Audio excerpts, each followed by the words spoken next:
చిన్నారి ఆకలితో బాధపడుతూ నిద్రపోతుంది. ఒక వృద్ధుడు ఈరోజైనా తిండి దొరుకుతుందా అని ఆశగా ఎదురు చూస్తున్నాడు. మనకు మిగిలిన ఆహారం వారికి జీవాధారం. మీ ఇంట్లో లేదా ఫంక్షన్లలో మిగిలిపోయిన భోజనాన్ని వృధా చేయకండి. ఒక్కసారి ఆలోచించండి. మాకు సమాచారం ఇస్తే మేవి మీ దగ్గరకొచ్చి ఆ ఆహారాన్ని సేకరించి ఆకలితో ఉన్న వారికి ప్రేమతో అందిస్తాం.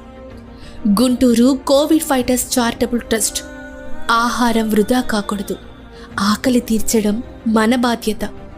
మీరు వదిలిన ఒక్క ముద్ద అన్నం ఒకరి ఆకలిని తీరుస్తుంది, ఒక చిరునవ్వును తీసుకొస్తుంది.